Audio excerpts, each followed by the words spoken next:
Jadi antum berusaha hari-hari ini melakukan bekal. Antum atur. Antum bikin jadwal sendiri. Ini bagaimana mengefisien waktu. Antum jadwal dari mulai subuh antum bangun atau sebelum subuh.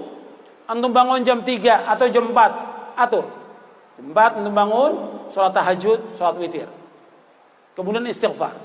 Minta ampun kepada Allah. Wabil asharihum yastaghfir. Waktu sahur mereka minta ampun kepada Allah. Kemudian sholat subuh berjamaah. Karena laki-laki wajib sholat berjamaah di masjid. Kemudian zikir pada subuh. Zikir pada sholat. Kemudian zikir pagi. Kalau bisa kita ada waktu lagi sampai syuruk.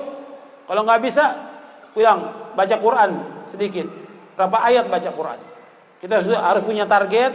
Kita menghatamkan Quran dalam sepekan 30 juz. Atau 2 pekan. Atau sebulan.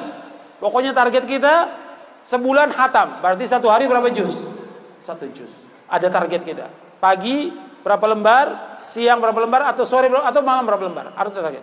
Kemudian setelah itu kita waktu makan, waktu mandi, kemudian kerja atau dagang atau sebagai penuntut ilmu, antum masuk ke sekolah, kelas. Itu apa yang kita baca? Yang di rumah ibu-ibu, apalagi setelah suaminya makan, sarapan, pergi, anak sekolah pergi, apa yang dilakukan di rumah? Ada buku yang bisa dibaca, ada bisa baca Al-Quran. Tinggal atur waktu.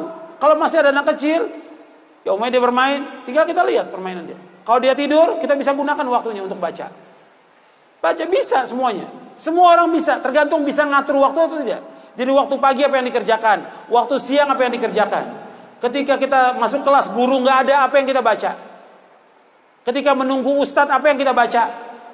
Ketika menunggu pekerjaan, apa yang kita baca? Ketika kita di bis, menunggu kereta, apa yang kita baca? Zikir apa yang kita lakukan? Zikir kepada Allah SWT. Waktu itu bisa kita atur. Kita yang ngatur waktu itu. Kemudian siang apa yang kita lakukan? Kemudian sore setelah sholat asar kita zikir pada sholat. Kemudian zikir sore kita baca. Kemudian kita murajaah sedikit bacaan Quran kita. Pun apa lagi yang bisa kita lakukan? Bantu istri, bantu orang tua. Apa lagi yang bisa kita lakukan? Pada maghrib baca Quran sampai isya. Jangan nyalakan HP sudah. Matikan semua HP itu. Maghrib sampai isya baca. Antum baca, istri antum baca, anak antum baca. Kemudian makan sama-sama. Jangan masing-masing, makan sama-sama.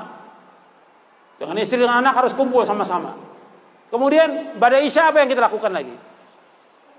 Terus sampai menjelang tidur, zikir apa yang kita baca menjelang tidur. Jadi ada target kita. Sehari berapa buku yang kita baca, atau sehari berapa lembar yang kita baca. Quran juga. Jadi tinggal kita bikin jadwal untuk kita. Orang lain nggak perlu tahu. Kalau itu kita gunakan, insya Allah kita sukses.